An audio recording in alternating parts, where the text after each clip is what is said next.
Today is one of those days where I got a huge hit of inspiration that I just can't shake, and now I'm gonna have to make some awesome art using the Copic Airbrush system. Let's go ahead and roll that awesome intro.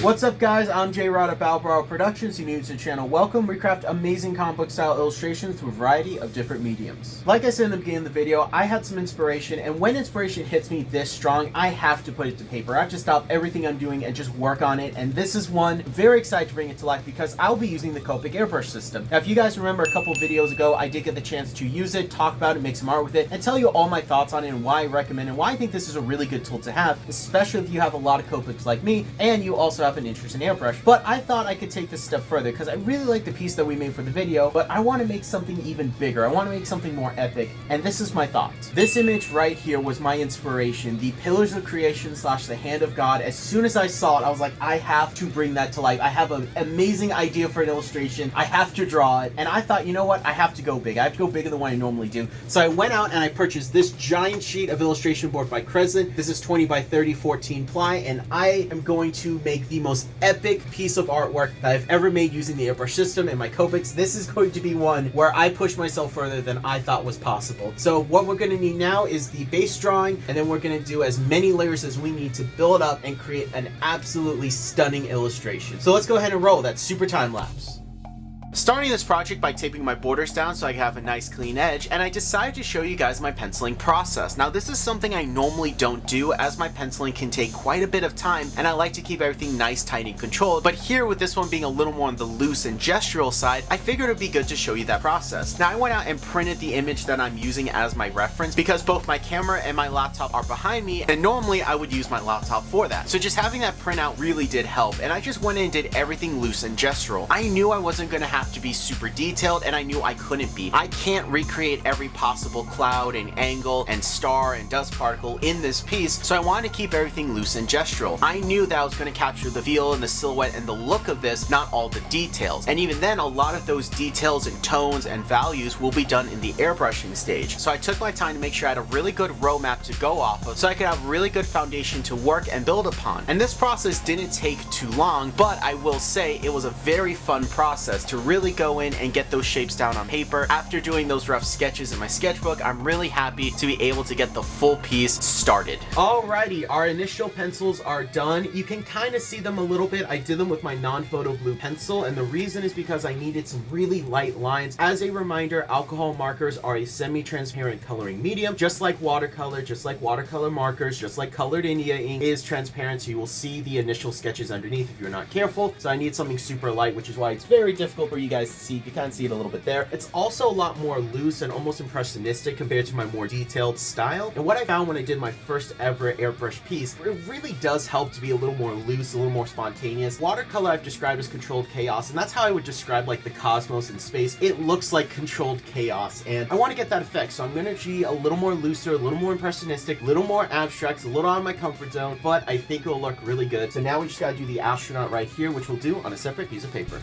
This is really good because it's going to help me work on the scale of my astronaut and the placement. If I don't like the placement on this separate piece of paper, when I go to transfer it to the new sheet, I'll have a lot more control of where it goes, and I can also be as rough as I want to be in the rendering stage or my building up and construction phase. Now, my first step when it comes to drawing people is identifying my line of action. That is key because that's going to help with the flow and that organic feel of the body. And if you don't start with that line of action, then it's very easy for your drawings to look super stiff. So I identified my line of action and then started slowly building up my gesturing and just getting the flow of the body right. That's one thing that's really important, is to keep that energy and flow in your artwork. You want to slowly build up the details. You want to slowly refine things. Drawing is hard, but refining your sketches until they're finished drawing is super easy. And that's what I did. I just kept everything loose. I kept the general shape of the arms and the hands and the fists and the feet and the legs and everything like that, and just slowly refined and built it up. Now I'm using a Prismacolor non-photo blue pencil to do this step. It's a super light, very easy to erase pencil that's really nice to just get light things down on the paper that I can slowly refine and build up. I then go in with a Pilot Sky Blue. It's a little bit more of an intense blue. It erases just the same, and I like to use that to refine. This is what I'm doing, this is what I'm building upon, and it really helps me with my workflow. It really helps me to use these two tools together to get all those sketching and cleanness down. Now, I really focus on getting the human form looking really good. Because I'm putting a suit on them, I still want to have a really solid foundation. So the human form was like my skeleton, while the astronaut suit is the skin. And drawing the astronaut suit was super fun. I used a couple different references that I found online. I really wanted this to look like a real astronaut suit and not something from like the 1920s or like a comic or a cartoon. I really wanted something that was really nice, really believable, really real, and I had a lot of fun doing that. I really didn't add a lot to this. I made a few changes here and there, and I added a few extra pieces of red here and there, but for the most part, this is a very accurate spacesuit to what astronauts really do wear, and it was a lot of fun to do. Again, I really took my time building up my tone. This was just a fun process. I love drawing people, and hopefully you watching this will really help to answer any questions, or you could see my techniques and learn from that, which is another reason why I wanted to film my pencils this time, because again, as I mentioned, something I normally don't do, since we focus a lot on inking on the channel, because ink is my favorite medium, but you gotta have a solid foundation in drawing, you gotta have solid pencils to get good inks. Alrighty guys, our astronaut is done, and he's looking awesome. So now what we gotta do is transfer this onto our main board. You can also see my references. While I use my action figure as a reference and I had it on my desk, I like to take a picture of it to make sure all the angles are right. I also found this amazing reference of a spacesuit, and it's super cool and awesome. I'm gonna put it right here for you to see. Seriously, this was a great reference to get all the details. Now we gotta transfer this, and we have two options. We can do my normal tracing paper method, but instead I'm gonna do what's gonna be a better option and use transfer paper. Now I have two. This stuff, which is a graphite transfer paper, which is pretty nice, but I'm gonna use this guy right here, which in case you didn't know is transfer paper, and this is blue. I like to sketch in blue because it's such a weak color. I can ink on top of it and not have to worry about erasing any of the details, and as soon as I add color, all that blue is instantly lost. Very excited to use that, so we're gonna go in and do all the transfers.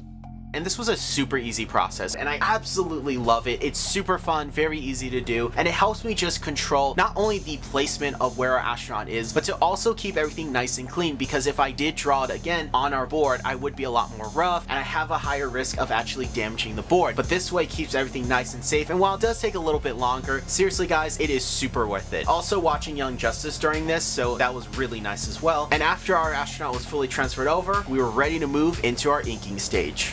Inking this piece was super fun and very relaxing, though it was a little bit surreal because this was the only actual ink on the project. Like, that's kind of crazy for me. When I do my illustrations, I incorporate a lot of ink, I'm doing a lot of details, but here, all of that was focused onto the astronaut, and so going in and doing minimal ink work was really weird for me, but still super relaxing and very enjoyable. Now, I'm using the Tombow calligraphy pen because not only does it have a really good solid ink that's waterproof and alcohol marker proof, but the flexible nib is going to give me a lot of line variety. I also use several microns because they use archival inks, so not only are they waterproof, they're also alcohol marker proof, so I can use as many alcohol markers and other mediums as I want without having to worry about anything bleeding or smearing. This easily could have been my favorite part of the project, but it was probably the most relaxing part of it. I really enjoyed going in, solidifying all my lines and adding my variety, and really just making my astronaut look good. It was so much fun to do. I love astronauts, I love space, it's something that's always fascinated me as a kid. Growing up in Tampa, I'm right next to NASA. That probably explains why, but it's seriously so cool, and I really just love going in and solidifying those lines and making this thing look as good as possible. So after the astronaut was done, we had to move on to the Earth.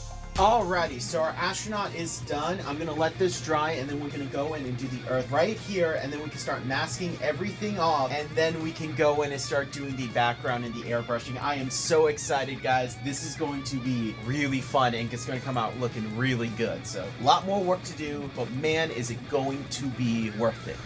Now, the Earth was interesting because I decided to use a very specific reference image that actually had the Earth covered in a lot of clouds. I really saw a connection there with angel wings, and I thought that would be perfect for it, so I decided to go in and just do very light penciling to make sure that everything looked good. I then went in with all my alcohol markers to do all the tones and values. I knew I didn't want to have any ink on the Earth itself because I really wanted the astronaut to pop in its own way, and it just didn't feel right to have a lot of black lines on the Earth itself. So using the alcohol markers to get my tones and my values and everything was super fun, very easy to do, and it really did give me a really solid good effect. I did go in with some acrylic paint pens just to solidify and add some highlights here and there, something that we'll do when we're finishing up the project again, just to add that more pop to it. But this was something that came out looking really good for not a lot of time. It didn't take long to get this effect, and I'm really happy with how it turned out.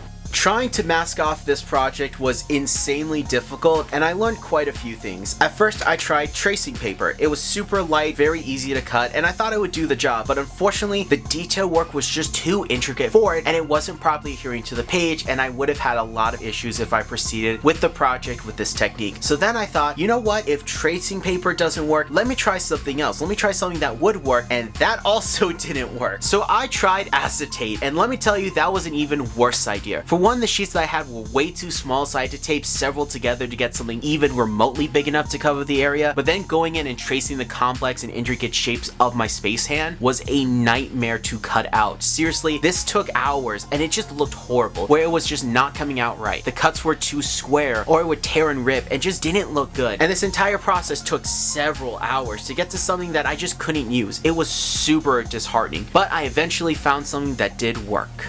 Masking this off has been extremely difficult. All the techniques I've tried have unfortunately not worked because of how intricate and large this piece is. It is quite difficult to do. It's a little stressful, I'm not gonna lie. I am very nervous, but I think it will work, has to work, or this video would not be made. So if you're watching it, clearly I figured something out. So yeah, problems for future Josh. Interestingly, the artist tape method, while taking the same amount of time as the other methods I employed, allowed me to have a lot more control. Because the tape was slightly more resistant to cutting, it didn't tear in ways that I didn't want it to, and I actually found myself being able to cut more complex shapes a little easier. I also really took my time with this because I wanted to make sure that my cuts were super rounded and clean and not squared off. It just kept that organic flow that I was really trying to go for in my gestures. It took a long time, but it was definitely worth it because any mistakes that I made here would lead to this project changing in very unfortunate ways. Masking is a time-consuming process, but when done right, it does take time, yes, but it is so worth it because it ensures clean lines, clean edges, and will also help with the project. Now, I also took some extra precautions and made sure that the entire board I was working on was properly covered, so I brought out extra sheets of tracing paper and applied it to make sure that everything was properly looking good, everything was properly masked off, and that the only alcohol ink that was going to be on this stage was going to be for the hand. So, while again, time-consuming, it was most definitely worth it.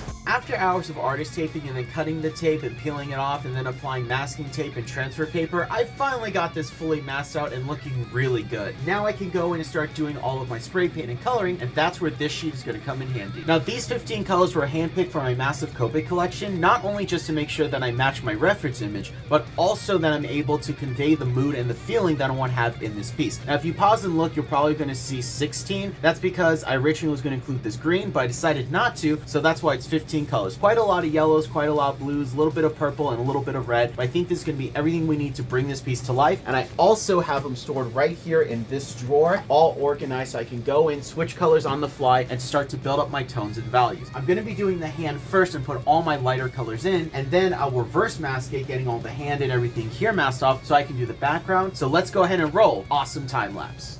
The next big part of this project was coloring in that hand, and I had to make sure it was looking good, so I took my time to ensure that everything was nice and clean. Now, I wore a mask to make sure that I wasn't breathing in any chemicals, and I used the Copic Airbrush system, something that I've talked a lot about in the past, but I really do think it's a really good tool. While again, it's not for everyone. For me, it hits just the right perfect uses and niche applications to make it super versatile, and a key part to this project. I, quite frankly, could not do this project without this airbrush. While I could use a Badger 75 that I have, I would have to use acrylic paints, thin them out. I wouldn't be able to get the transparency that I wanted. Alcohol markers, like with watercolor, are semi-transparent, and they work best when you're building up your tones and layering them on top of each other. And that's what I did here, putting down my lightest yellow and then slowly building up to warmer, more gold yellows, eventually some stronger oranges, and a couple reds to get some really good contrast and layering. Plus, they blend phenomenally well. One thing I took advantage of was taking a colorless blender and plug that into my airbrush to get a smoother blend and push the markers around to help with that organic, chaotic look. Space is really cool. It's really big. I mean, it's literally like infinity, but I absolutely do love those organic, almost watercolor flows to it. You know, watercolor is controlled chaos, and essentially that's kind of what space looks like. Watercolor, controlled chaos, these beautiful colors moving and beaming and blending with each other. And while I could do that with watercolor, I feel like I would lose a lot of the graphical and bright elements and those stronger pigments that alcohol markers offer. And that's why I decided to do that, and using using the airbrush really helped me do that. I'm blending and putting down colors, I'm switching them on the fly. I'm able to go in and just get my piece to look exactly what I want almost in real time. And it doesn't take that long. This project did take quite a bit, but this specific step was really fun and very enjoyable to do. While the compressor noise did get a little old, I was watching some shows and just turned up the volume on my TV to get past that because I really enjoyed this layering process. I found it was super effective to actually tilt the airbrush to the side so I can get a little bit more intensity in my colors and with my spray, and this was just really fun. I seriously cannot stress how fun and enjoyable this step was, and really taking my time with it to ensure that the hand looked super good was very important to me because this was one of the main focal points of the piece. So working detail to loose was super important to ensure that everything just looked super nice, blended, and it had that chaotic watercolor feel that space has, and I absolutely love this step. It was super fun and incredibly enjoyable to do. Though again, if you are going to do something like this, please not only wear a mask but also be in a well ventilated area. I did have my window open to ensure that I wasn't breathing any chemicals.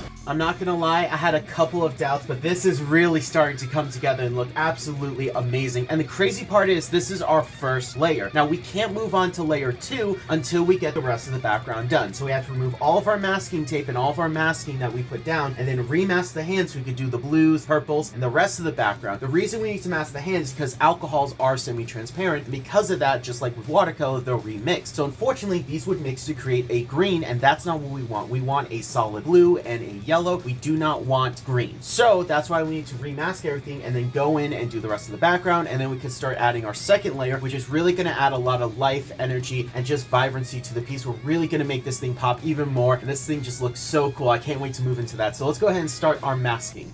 Removing all of the masking was ASMR to the max. It was so satisfying and incredibly cool to see the grand reveal of the clean line art, and to also see that I didn't have any bleeding or edging or anything at all. It was all clean and nice and all where it was supposed to be. This was so much fun and just incredibly satisfying to see. I will say, while it does take a long time to get good masking in place, it is well worth it in this stage because this is just incredibly satisfying and really just hit that itch in my brain that said, yes, you did good. This thing looks so sick. I am so excited to get to the end goal, but we gotta take our time and make sure we're doing it right. So to ensure that, I went out and got some more tools for us to succeed. So instead of spending hours of using artist tape and trying to cut it to the exact size, I'm gonna make my job easier and use this. This is Frisket film. It's a transparent filament that can stick to any surface, and we can also cut it with an X-Acto knife. We'll go onto our paper, we'll cut it to what we need, and ensure that we have clean, precise edges so that we can go in, have the entire area masked off, and paint our background. Then we can remove it and move on to stage 2, which I'm super excited about. So let's go ahead and get into the masking again. While the artist tape method did get the job done, I have to say, the Frisket film worked so much better. I really should have just got this from the start. It took a process that can be extremely tedious and time consuming and just streamlined it. Yes, it still did take time, but nowhere near as long as it did before, and I had a lot of fun doing it. The fact that I could actually see through it and make sure that everything was nice, clean, and clear and easy to see to ensure that my cuts were perfect was a lifesaver, and I really enjoyed this process. And I still did use the artist tape that I had. Granted, it was for more larger generic areas that didn't need any intricate cuts on, so it was easy to apply and easy to peel off. And after everything that I learned from this project, I definitely learned the proper way to do all my masking, and this is what I'll be doing in the future for other projects like this. Painting the background in the night sky was a very different process from painting the hand, and one wouldn't assume that. You would think it'd be the exact same way in the exact same process, but no. The reason was because my hand had a lot of vibrancy and detail in it. I wanted it to be the focal points that will guide your eye through the piece so that you look at the astronaut who then points to the earth. And because of that, the biggest element that draws the eye is the hand, which has a lot of tones and variety and shade, and it has some yellows, reds, oranges, and it really does look good together, but chaotic and energetic. So my background had to be the opposite. Yes, there are a lot of blues. Yes, there are purples in there. However, and this is super important, they're more subtly blended. They don't stick out. They're not as in your face as the hand is. And that was done on purpose. If I did the background the same way, it would be too overwhelming for you, and you, the audience who's supposed to view the piece, would get lost amongst the details and the noise. So going in and subtly building up those different tones and taking advantage of Copic's extremely wide variety of blues really helped me to do that. I was able to get subtlety in the piece where there are blues, there are purples, there are lighter blues, there are darker blues, but everything still felt very unified, very connected, and very organic, and not as busy as the hand. That subtlety and taking my my time building up those different layers and minimizing the contrast really helped for this piece to have really solid and simple background that, while detailed, yes, wasn't too busy and wasn't overwhelming compared to the other piece. The idea was not to confuse the viewer, not to overwhelm them, not to create something too busy, but to have that space chaotic energy flow, that watercolor effect, but in a controlled manner that I guide the viewer's eye through. And this was a really fun process to do. And I did get a little experimental. For example, the Copic Airbrush system, it specifically says that you need to use the chiseled end of your markers, but I thought, what if I use the other end? So I took my sketch nib and stuck that in, and I got some really interesting splatters. It definitely wasn't clean, but it looked really cool and worked for the effect I was going for. But for what I was doing, it worked really well just to get a few extra pops of color in a very messy way that really helped with that space chaotic look. I really like how this project came out. While it did take time to get the exact look I was going for, I felt like it was worth it in the end because I got something that looked super good, super clean, super unique, and really helped with the overall composition of the piece that I was going for.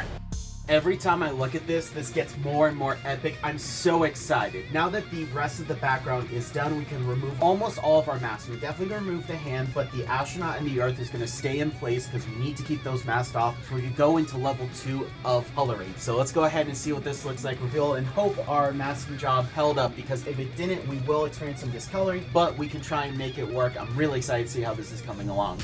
Removing the stencil again was incredibly satisfying. I was really nervous that I made a mistake and that I was gonna have blue mixed into my hand, but nope, it all was separated, all looking clean. It got me the exact look that I wanted, and I'm so happy with how this came out. Again, it is incredibly satisfying removing all of the stenciling. Getting to have everything look super clean and together and coherent was great, and I wanted to make sure that I had this clean look to it because, like I mentioned before, alcohol markers are semi-transparent, and because of that, the blue and the yellow and the oranges would have mixed to form greens, and I didn't want that. And so having these clean, distinct, bright, beautiful colors really helped to get that look that I was going for. I absolutely am happy with how this piece is coming along.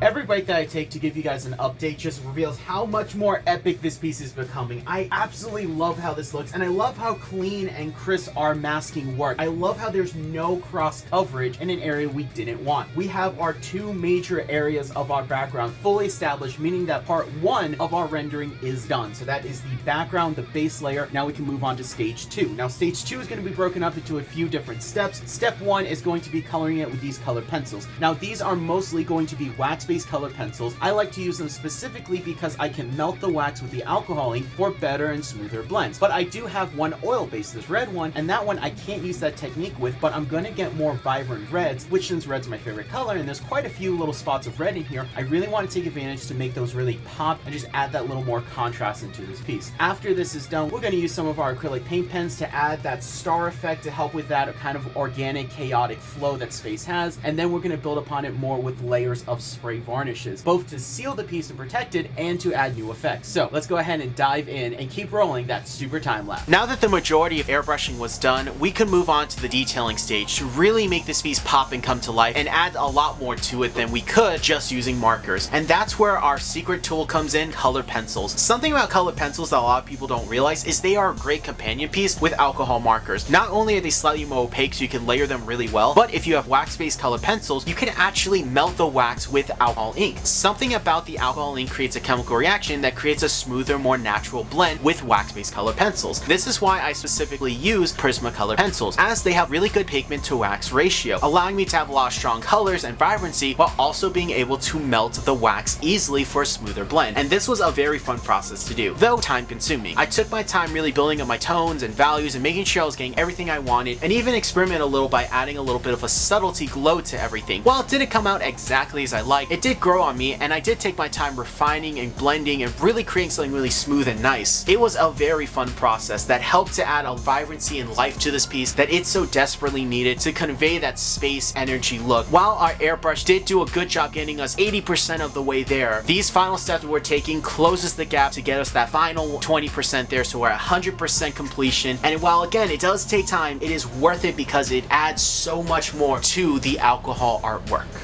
Next came the stars, and this was a super fun part of the project. It did take quite a bit to get the exact coverage and look that I was going for, but it was super worth it. Now, I like to use the credit card technique, which is a great way to get very organic, natural splatters and star looks in your artwork, though unfortunately this time, I did have a bit of a casualty. So here I am minding my own business, starting to apply the stars to this piece, and I'm using the credit card technique that I learned from Jim Lee on his VAZ streams. And guess what? The card finally broke on me. Yeah, it actually broke. I've had this thing for years, and now it finally went kaput on me. I knew this day would come, but it's kind of sad, and yeah, we're gonna have to just throw it away and break out another card. So let's go ahead and keep adding these stars.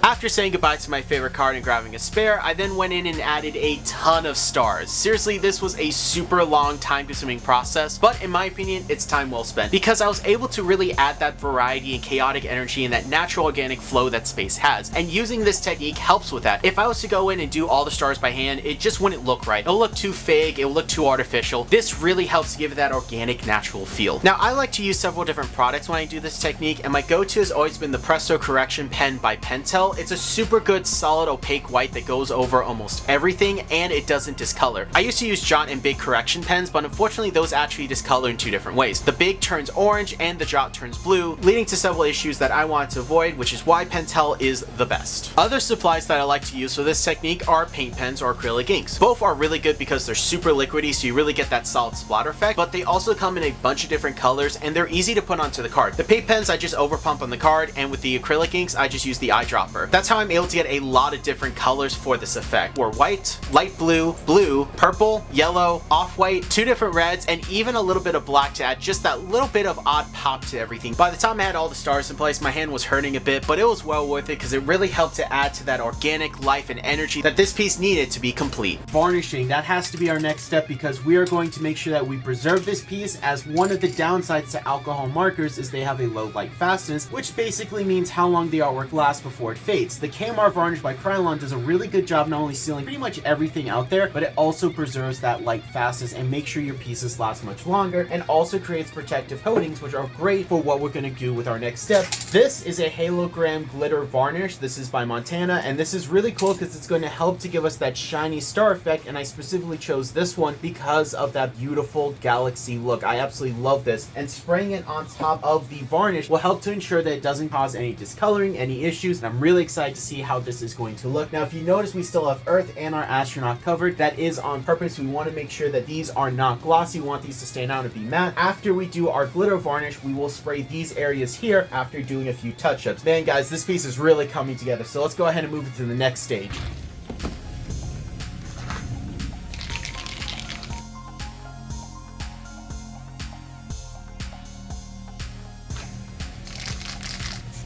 Two hours later and everything is dry to the touch. I was a little worried with our humidity that it would not dry, but it's all set so we can do our second layer, which is our halogram. This is by Montana, and this is going to help sell that star nebula look. And I did do a test spray to show you guys. Unfortunately, because of the lighting out here, you can't really see it that well, but we'll spray it, and then when that dries, we can move on masking for our astronaut and the Earth, and then from there we can go in and do the finishing touches and do one more sealant, and we'll be ready to go. So let's go ahead and mask up and get spraying.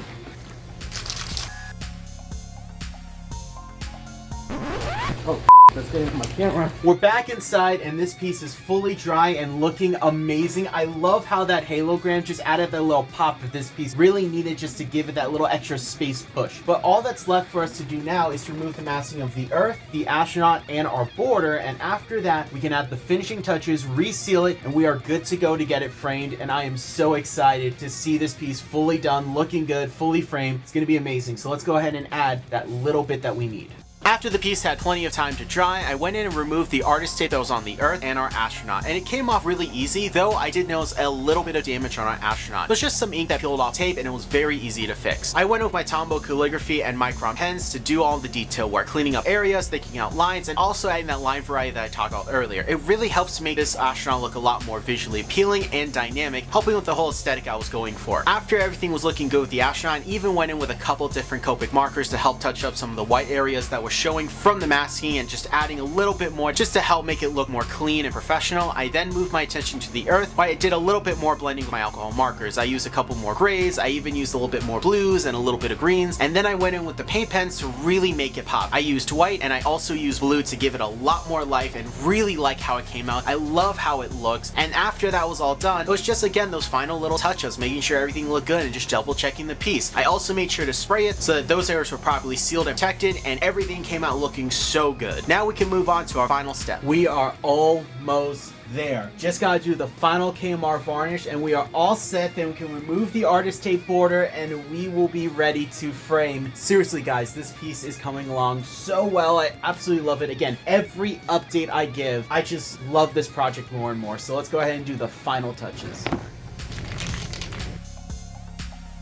I'm so excited because after 2 more things, this project will be done and ready for the grand reveal. Those 2 things are pretty simple. We just gotta remove the border and do any cleanup work that's needed, and then we gotta frame the piece, which I'll be doing myself because I got a black mat, got some of this double-sided film mount, and I also have a really fun plan to make it a little more unique to really make this piece come together and pop in a super cool way. So let's go ahead and get into it so we can do our grand reveal. Removing the tape was incredibly nerve-wracking and I really took my time. I wanted to make sure that I didn't damage the artwork at all, and luckily we had no tears outside of one little tiny corner away from the artwork, so I was incredibly happy and relieved. After the tape was removed, I had a really nice lean line that looked really good, though there were a few little blemishes here and there that got easily fixed with a white paint pen. The next step of this project was framing, and this was a really fun process as I wanted to put a little more effort than I normally do. First off, the piece is 20 by 30, so I grabbed a 36 by 24 frame and an extra mat board. This mat board was then cut to the right dimensions that I needed, and after setting the artwork on the board, I then went in and added a star pattern the exact same way that I did it on the piece using the credit card technique. However, I only did white and off-white stars. I felt like if I did a lot of coloring, it would have been too distracting, and this just added a little bit of extra dynamicy to really help with that frame that I was going for. After taking my time applying the stars to make sure that looked really good and fit the style of the piece, I waited for it to dry and then used some double-sided sticking film. I cut a few pieces and applied it to the edges and then pressed the artwork down using gloves to make sure that I didn't damage anything and to also make sure I wasn't applying too much pressure to smudge or ruin the artwork. After that, it was ready to frame. So I got my frame in, and this part was a little bit awkward, mainly because this area was not meant to do this while I was filming because I had a lot of different elements in here and it's a little bit of a cramped space, but everything went together super well and I am so happy with how this piece came out. The frame really tied it all together and made it pop in a super fun, unique way. I'm really glad I went that extra little step to really make this piece just stand out among the other ones that I've done. The desk is empty, the camera has stopped recording, the fine liners are put away, the paint pens are put away, our markers are capped, my hat is off, we are done, everything is set, it looks awesome. So let's finally do our big epic grand reveal.